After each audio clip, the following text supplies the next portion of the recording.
Hello everyone, welcome to my history coaching. Today we are going to start chapter number 4 of class 12, that is determinants. Determinant chapter जो है हम basically इसमें matrices chapter से थोड़ा सा link करेंगे and then आगे start करेंगे. I hope आप सबने matrices chapter को बहुत अच्छे से प्रिपेयर कर लिया होगा अब तक. तो determinant में क्या है हमारे पास, सबसे पहले डेफिनेशन से स्टार्ट करते हैं. Determinant of a matrix is a special number that can be calculated from a square matrix. Square matrix से ही हम डील करेंगे जब भी हम determinant की बात करेंगे. तो वो हमारे पास होगा क्या, हमारे पास एक मैट्रिक्स होगी, स्क्वायर मैट्रिक्स होगी. तो उसको जब हम उसका डिटर्मिनेंट फाइंड कर लेंगे हमें एक नंबर मिल जाएगा. तो हमारे पास यहाँ पे इनपुट क्या हो रहा है, हम इनपुट में क्या दे रहे हैं, स्क्वायर मैट्रिक्स. तो हमारे पास आउटपुट में आंसर में क्या आ रहा है, एक नंबर आ रहा है. तो वही डेफिनेशन हमारे पास डिटर्मिनेंट किसका लेना है, एक मैट्रिक्स का लेना है. वो क्या आएगा, इज अ स्पेशल नंबर, वो एक नंबर होगा that can be calculated from a square matrix, जिसे हम स्क्वायर मैट्रिक्स से कैलकुलेट करेंगे. ओके, तो डिटर्मिनेंट क्या डेफिनेशन क्लियर है. तो उसको लिखते कैसे डिटर्मिनेंट को, हर बार पूरा डिटर्मिनेंट तो नहीं लिखने वाले हम. इसका डिनोशन क्या है इसकी, the determinant of a matrix A. Let's say मैं किसी ए मैट्रिक्स की बात कर रही हूँ, उसका डिटर्मिनेंट क्या होगा, उसको कैसे डिनोट करेंगे, बाय डिटर्मिनेंट ब्रैकेट ए, या फिर डिटर्मिनेंट डेट ए, या फिर ए दोनों साइड पे क्या ले लेंगे, बार. अब इसको जब रीड करना है ना हमने डिटर्मिनेंट मैट्रिक्स के केस में, तो हमने इसको डिटर्मिनेंट रीड करना है, मॉडुलस नहीं रीड करना है इसको. हम जब भी मैट्रिक्स की बात करें तो ये डिटर्मिनेंट ही होगा. ओके, तो अब बात आती है कि ये डिटर्मिनेंट यूज कहाँ होने वाला है. हमने इसमें इनवर्स फाइंड करना भी सीखना है मैट्रिक्स का, हमने इसमें लीनियर इक्वेशंस को सॉल्व भी करना सीखना है, एंड इसका कैलकुलस में भी बहुत रोल है, एंड मैनी मोर, बहुत अदर और भी बहुत सारे एप्लीकेशंस हैं. ओके, तो हमने ये डिस्कस कर लिया. हम डिटर्मिनेंट में बात करेंगे स्क्वायर मैट्रिक्स की, एंड एक जनरल मैंने यहाँ पे मैट्रिक्स ली है 3x3. हमने बात करनी है सिर्फ और सिर्फ स्क्वायर की. तो मैंने यहाँ पे एक जनरल 3x3 मैट्रिक्स ली हुई है, जिसके एलिमेंट्स को आपको सभी को पता है कैसे लिखते हैं. ये हमारी रो 1 होगी, ये रो 2, ये रो 3, कॉलम 1, कॉलम 2, कॉलम 3, सभी को पता है. ये भी मैट्रिक्स में हमने सब कुछ ये डिस्कस किया है. एंड ये जो सारे क्या होंगे, एलिमेंट्स होने वाले हैं. जो मैट्रिक्स के अंदर होते हैं वो एलिमेंट्स होते हैं हमारे. तो ये था डिटर्मिनेंट का एक इंट्रोडक्शन पार्ट. अब आगे हमने क्या फाइंड करना है, डिटर्मिनेंट फाइंड करना सीखेंगे. अगर डिटर्मिनेंट हमने किसका फाइंड करना है, स्क्वायर मैट्रिक्स का करना है, तो स्क्वायर मैट्रिक्स के केस में वो मैट्रिक्स 1x1 भी हो सकती है, 2x2 भी हो सकती है, 3x3 भी हो सकती है. आपके एनसीईआरटी की बुक में 3x3 तक ही है अभी. एंड यहाँ पे हम डिस्कस करेंगे पहले 1x1, 2x2 एंड 3x3. इस चैप्टर में हम काफी कुछ पढ़ने वाले हैं. इनवर्स कैसे फाइंड करेंगे, कैसे माइनर्स, कोफैक्टर्स, एडजॉइंट, ये सब हम पढ़ने वाले हैं, और लीनियर इक्वेशंस के बारे में. ओके, अगर मेरे पास 1x1 मैट्रिक्स है तो वो किस टाइप की मैट्रिक्स होगी, ये मेरी किस टाइप की 1x1 मैट्रिक्स है जिसमें एक ही रो है एंड एक ही कॉलम है. सो इस तरह की जब भी 1x1 मैट्रिक्स आएगी, लेट्स से ए, तो इसका डिटर्मिनेंट क्या आएगा मेरे पास, इटसेल्फ दैट नंबर. तो जब भी 1x1 मैट्रिक्स है तो उसका डिटर्मिनेंट क्या आने वाला है, इटसेल्फ, दैट्स इट. ओके, ये तो काफी सिंपल था. ठीक है, अब हम बात करते हैं 2x2 मैट्रिक्स के केस में क्या होने वाला है हमारे पास.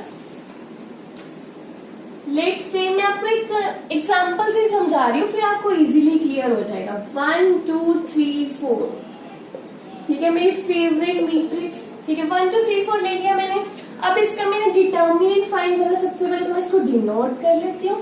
ठीक है, अगर आप यहाँ पे डिटर्मिनेंट ले रहे हो और इसको डिटर्मिनेंट की डिनोशन ही नहीं दे रहे, डिनोट ही नहीं कर रहे, तो फिर गलत हो जाएगा. ओके, जब भी डिटर्मिनेंट लेना है, ठीक है, 2x2 के केस में क्या होगा, पहले ये दोनों मल्टीप्लाई होंगे, देन माइनस ये दोनों मल्टीप्लाई होंगे. कैसे होगा देखो, 4 into 1 then minus 3 into 2, that's it. तो ये क्या आएगा, 4 minus 6 which is equals to -2. Okay, तो डिटर्मिनेंट 2x2 का आई होप किस तरह से हमने लेना है एक और डिस्कस कर लेते हैं।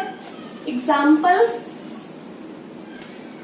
लेट से 3, 4, 8, 9 मैंने ऐसी इसका मैंने डिटर्मिनेंट फाइंड करना है। मेरे पास ए मैट्रिक्स गिवन है, ठीक है, ये मैट्रिक्स गिवन है ना मेरे को। तो अगर इसका डिटर्मिनेंट फाइंड करना है तो वो क्या आएगा 9 इंटू 3 फिर -8 इंटू 4। That's it. इसको सॉल्व कर लोगे आप तो आपका आंसर आ जाएगा, डिटर्मिनेंट आ जाएगा आपके पास। नेक्स्ट डिस्कस करते हैं 3x3 मैट्रिक्स। ओके, ये जो मैंने जनरल मैट्रिक्स लिखी है ये 2x2 के लिए मैंने जनरल मैट्रिक्स लिखी है, उससे भी आप इसको भी फॉलो कर सकते हो। बट अदरवाइज अगर आप क्वेश्चन से आपको समझ आ गया तो वेरी गुड, अदरवाइज आप इसको भी फॉलो कर सकते हो। ये एक फॉर्मूले की तरह हो जाता है जिसको फिर हमें याद करना पड़ता है, तो अगर प्रैक्टिस करोगे तो आपको वैसे ही करना आ जाएगा। तो 3x3 का भी देखते हैं। मेरे पास 3x3 की फिर से मैं क्वेश्चन से आपको समझाती हूँ, बाद में आपको इसका जनरल मेथड भी बता दूंगी। 7, 8, 9 तो इस तरह की मैट्रिक्स में 3x3 मैट्रिक्स में मेरा क्या काम है, देखो मैं डिटर्मिनेंट लेने वाली हूँ, चाहे मैं फर्स्ट रो के अकॉर्डिंग ले लूँ, चाहे वो सेकंड रो, चाहे वो थर्ड रो, चाहे मैं वो फर्स्ट कॉलम, चाहे वो मैं सेकंड कॉलम, चाहे थर्ड कॉलम, किसी के भी अकॉर्डिंग ले सकती हूँ। ओके, जब भी मेरे पास मैट्रिक्स होगी ना, यहाँ पे साइन से समझ लो, साइन कैसे लगा रहे हैं। First positive negative positive negative positive negative positive negative positive. जब आप फर्स्ट रो के अकॉर्डिंग लोगे तो फर्स्ट वाली जो टर्म्स आएंगे वो पॉजिटिव होंगे, फिर नेगेटिव देन पॉजिटिव। अगर आप इसके अकॉर्डिंग लोगे तो नेगेटिव पॉजिटिव देन नेगेटिव, चाहे आप वो कॉलम से ले लो। एंड वन मोर थिंग, आप किसी भी तरह से ले लो, चाहे रो वाइज चाहे कॉलम वाइज, आंसर आपका यूनिक ही रहने वाला है। आंसर आपका जो होगा वो सेम ही रहेगा, सभी का आंसर सेम ही आएगा, चाहे कोई फर्स्ट रो से ले रहा है चाहे कोई फर्स्ट कॉलम से ले रहा है। ओके, तो मैं बताती हूँ आपको, मैं सबसे पहले फर्स्ट रो से लेके बताती हूँ, फिर आपको क्लियर हो जाएगा। फर्स्ट रो के अकॉर्डिंग ले रही हूँ तो मैं फर्स्ट रो का फर्स्ट एलिमेंट लिखने वाली हूँ यहाँ पे, ठीक है। फिर मैंने क्या डाला, डिटर्मिनेंट का साइन। तो इसके अंदर कौन आने वाला है, फर्स्ट रो ली ना मैंने, यहाँ पे देखो फर्स्ट रो का फर्स्ट एलिमेंट लिया, तो उस एलिमेंट के कॉरस्पॉन्डिंग रो एंड कॉलम दोनों को हाइड कर लो, तो बाकी का जो बचेगा वो आपने यहाँ पे लिखना है। वो क्या बचा मेरे पास, 5, 6, 8, 9 बचा यहाँ पे। ओके, फिर साइन कौन सा आना है, नेगेटिव का आना है। फिर मैंने क्या करना है यहाँ पे 2 सेकेंड, फर्स्ट रो का सेकेंड एलिमेंट जब मैं ले रही हूँ तो मैंने क्या करना है, इनको हाइड कर लेना है, दोनों को, कॉरस्पॉन्डिंग रो को भी एंड कॉलम को भी, दोनों को हाइड करने के बाद क्या क्या बचेगा मेरे पास, 4, 7, 6, 9। ओके, नेक्स्ट है मेरे पास पॉजिटिव साइन लेना था मैंने यहाँ पे, फिर मैंने 3 ले लिया, फर्स्ट रो का थर्ड एलिमेंट 3, और मैंने इसके कॉरस्पॉन्डिंग रो एंड कॉलम दोनों को हाइड कर लिया, तो मेरे पास क्या बचा, 4, 5, 7, 8, 4, 5, 7, 8। अब ये आपके पास 2x2 मैट्रिक्स बन गई। आपको इसका फाइंड करना आता है ना डिटर्मिनेंट, वो कैसे करते हैं, 1, 9 into 5 -8 into 6 -2, 9 into 4 -7 into 6 plus 3, 8 into 4 -7 into 5। आप इसको इजीली सॉल्व कर लोगे, पहले ब्रैकेट सॉल्व कर लेना फिर मल्टीप्लाई कर लेना, एंड ओवरऑल आपके पास एक नंबर आ जाएगा। जो हमने सीखा था कि डिटर्मिनेंट में हमारे पास क्या आएगा, एक नंबर आएगा। इनपुट दिया मैंने स्क्वायर मैट्रिक्स, आउटपुट क्या आया, एक नंबर, ठीक है। ये हमारी क्या है, 3x3 मैट्रिक्स। एक और क्वेश्चन डिस्कस करते हैं। हाँ जी, तो मेरे पास ये उस क्वेश्चन डिस्कस करने से पहले एक जनरल केस देख लो आप लोग। जनरल केस में मैंने जनरल मैट्रिक्स ले ली, सभी को लिखनी आती है जनरल मैट्रिक्स, एंड उसके कॉरस्पॉन्डिंग मैंने वैसे ही डिटर्मिनेंट लिया जैसे मैंने क्वेश्चन में लिया था। ये कोई मेथड नहीं है। अब क्या देखो यहाँ पे क्या किया मैंने, A11 R1 के कॉरस्पॉन्डिंग मैंने ये सारा डिटर्मिनेंट फाइंड किया। R1 के कॉरस्पॉन्डिंग जब किया तो फर्स्ट एलिमेंट लिया, देन उसको हाइड करने के बाद मेरे पास ये बच रहे थे तो ये लिख लिए। फिर मैंने सेकंड एलिमेंट लिया, उसको हाइड करने के बाद उसके कॉरस्पॉन्डिंग रो एंड कॉलम को हाइड करने के बाद मेरे पास क्या बच रहा था, ये एंड ये, वो मैंने लिख लिए। सिमिलरली फॉर थर्ड एलिमेंट, तो उसको मैंने आगे सॉल्व कर लिया, जो आपको आता है ये 2x2 मैट्रिक्स को कैसे सॉल्व करते हैं, 2x2 का डिटर्मिनेंट कैसे लेते हैं, वही मैंने लिया है। आप इसको आगे चाहे और भी सॉल्व कर लो, इसको आप ब्रैकेट्स को ओपन कर लो, ठीक है। तो ये मेरे पास 3x3 का एक जनरल मेथड है। कुछ बच्चे इसको याद करने की ट्राई करते हैं बट फिर गलती हो जाती है, तो रादर देन आप लोग याद करो, फिर आप इसका मेथड ही सीखोगे तो गलती भी नहीं होगी एंड क्वेश्चन इजीली सॉल्व हो जाएगा। नेक्स्ट क्वेश्चन देखते हैं। ये क्वेश्चन है आपकी एनसीईआरटी की बुक में से। आपको एक मैट्रिक्स जो है ए मैट्रिक्स गिवन एंड आपने ये शो करना है, तो वो कैसे करोगे आप यहाँ पे देखो। सबसे पहले यहाँ पे देखो डिटर्मिनेंट किसका है, 3a का। आपके पास क्या है, a, तो आप 3a फाइंड कर लो इजीली। तो आपके पास 3a आने क्या वाला है यहाँ पे, 3a विल बी, आपको पता है जब भी 3a बनाना है तो इस मैट्रिक्स को 3 से मल्टीप्लाई करेंगे। ये हमने सीखा था कांस्टेंट से कैसे मल्टीप्लाई करते हैं मैट्रिक्स चैप्टर में। तो इसको मैं मल्टीप्लाई करूंगी तो मेरे पास क्या बनने वाला है, ये आएगा मेरे पास, ठीक है। तो अब मैंने 3a का डिटर्मिनेंट लेना है, तो डिटर्मिनेंट अब आप देखो किस रो के अकॉर्डिंग या किस कॉलम के अकॉर्डिंग लोगे कि आपका आंसर इजीली आएगा, आप वो चेक करोगे। किसी भी रो से कर लो आंसर तो वही है ना, फिर हम इजी वे से करेंगे। तो आप ये देख रहे हो इस वाले कॉलम में आपको 2 जीरो दिख रही है, या फिर इस कॉलम की बात करो 2 जीरो दिख रही है, तो आपकी कैलकुलेशन कम होने वाली है यहाँ पे। तो मैं फर्स्ट कॉलम के अकॉर्डिंग ले लो, C1 के अकॉर्डिंग ले लो यहाँ पे डिटर्मिनेंट।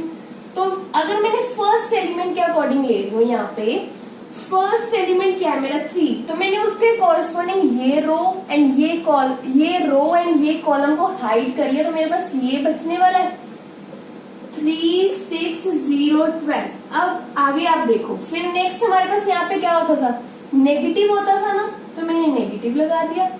फिर क्या मेरे पास 0 बाहर रहने वाला, अंदर कुछ आएगा, वो मैटर नहीं करता क्योंकि इसमें तो 0 ही बन जाना है। फिर नेक्स्ट यहाँ पे पॉजिटिव होता था, फिर से यहाँ पे 0 है, तो अंदर जो भी आएगा चाहे वो तो 0 ही बनने वाला अल्टीमेटली। तो अल्टीमेटली मेरे पास ये डिटर्मिनेंट आया। कितना सिंपल हो गया, अगर आप इसके अकॉर्डिंग करते तो कैलकुलेशन थोड़ी सी बढ़ जाती। ओके, तो यहाँ पे मेरा डिटर्मिनेंट क्या बनने वाला है, 3 into 36, 108 आ गया मेरा डिटर्मिनेंट। सो इसको सॉल्व करने के बाद 108 आया।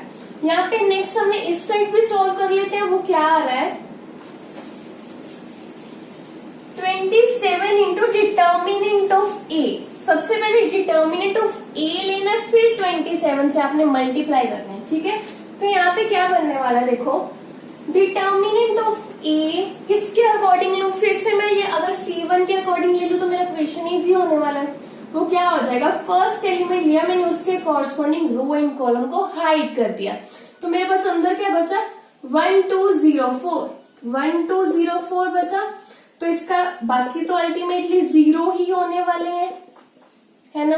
तो यहाँ पे क्या बचा मेरे पास 1 into 4 minus 0 which is equals to 4 and साथ में यहाँ पे क्या है, ये मेरा डिटर्मिनेंट क्या आ गया 4 आ गया, बट यहाँ पे 27 भी था साथ में, तो मैं मल्टीप्लाई करके मेरे पास क्या आएगा 108 ही आने वाला। तो ये वेरीफाई हो गया।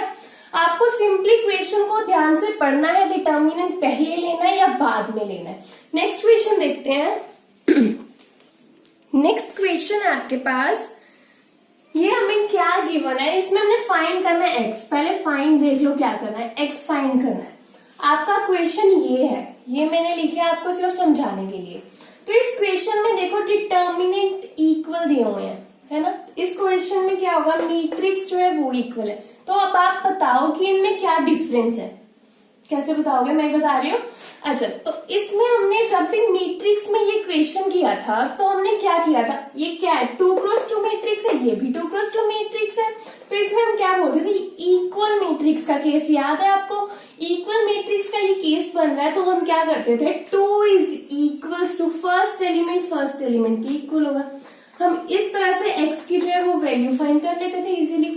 यहाँ पे क्या हमारे क्वेश्चन में आपको डिफरेंस क्लियर होना चाहिए यहाँ पे, ठीक है। ताकि आपको कंफ्यूजन ना हो फिर बाद में।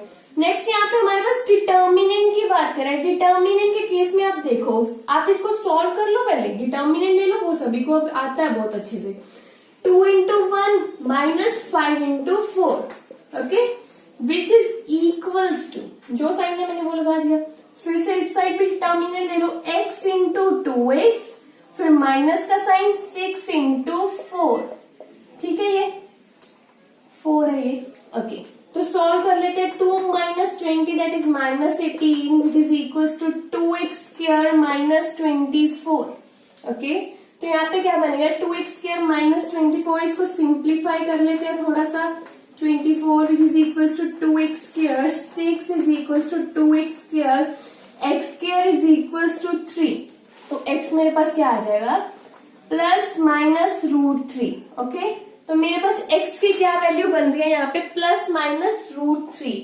अब ये आपका सिंपली क्वेश्चन था कि आपने x की वैल्यू फाइंड करनी है, ठीक है। आपको पता होना चाहिए डिटर्मिनेंट एंड मैट्रिक्स में डिफरेंस। एक और लास्ट क्वेश्चन देखते हैं।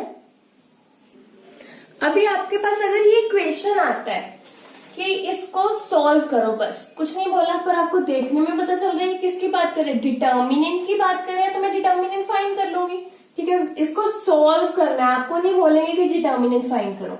तो क्या हो जाएगा यहाँ पे, cos theta into cos theta that is cos square theta हो जाएगा। डायरेक्टली लिख दिया मैंने, माइनस होता है फिर sine theta into minus sine theta minus sine square theta, ये बनेगा, which is equals to cos square theta plus sine square theta, which is equals to, सभी को पता है ये क्या होता है, 1। हमारा favourite cos square theta plus sine square theta 1, ठीक है। एक लास्ट एमसीक्यू देखते हैं बस, ओके, लास्ट है बस। तो इसमें क्या गिवन है, this determinant is equals to this determinant, तो x फाइंड करना है, वेट, तो हमने x यहाँ पे फाइंड करना है। तो x की वैल्यू, अगर आपको डिटर्मिनेंट और मैट्रिक्स एंड डिटर्मिनेंट में डिफरेंस नहीं क्लियर, तो आप क्या करोगे, x इज इक्वल्स टू 6, यहां भी वेरीफाई हो रहा है x इज इक्वल टू 6, तो x इज इक्वल टू 6 लगा दो, जो कि आपका क्रॉस, ठीक है। तो अब यहाँ पे आपने कैसे फाइंड करना, आपको पता चल गया लास्ट क्वेश्चन से, x into X, X square minus 18 into 2, determinant find करना है यहाँ पे, which is equal to 6 into 6 minus 18 into 2, ठीक है ये। तो यहाँ पे क्या बनेगा, X square minus 36 is equal to 36 minus 36, ठीक है। तो यहाँ पे क्या बनेगा फिर, 0, X square is equal to 36, तो एक्स क्या होने वाला है मेरा, प्लस माइनस 6, ठीक है। तो मेरा बी करेक्ट आंसर है, ना कि ए, ठीक है। कोई आप देखते ही बोल दो कि चलो सी तो है ही नहीं, डी भी है नहीं, आप बोलोगे ए ही वेरीफाई हो रहा है। तो आपने इस अकॉर्डिंग ध्यान रखना है, डिटर्मिनेंट की बात कर रहे हैं या मैट्रिक्स। अगर यहाँ पे ऐसे होता ना, मेरे पास मैट्रिक्स गिवन होती, मुझे कुछ ना बोला होता, ऐसे मैट्रिक्स की तरह स्क्वायर ब्रैकेट्स लगाई होती है और बोला होता कि एक्स फाइंड करो, तो मैं बिना देखे बिना कुछ किए बोल देती कि एक्स इज इक्वल टू 6 ही है, ठीक है। बट जब भी डिटर्मिनेंट है तो आप सॉल्व करोगे इसको, ओके। तो ये था आपका 3.1 का बेसिक। 3.1 आपकी इससे पूरी सॉल्व हो जाएगी।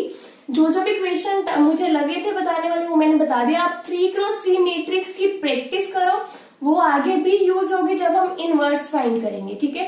एंड 3x3 मैट्रिक्स जैसे क्वेश्चन मैंने आज किए उनको हम सॉल्व भी करेंगे विद सम प्रॉपर्टीज। वो प्रॉपर्टीज तो करेंगे बट उससे पहले आपको 3x3 फाइंड करना आना चाहिए, उसकी प्रैक्टिस करो। इसे नेक्स्ट वीडियो में हम आगे करेंगे, 3.2 स्टार्ट करेंगे। Thank you so much.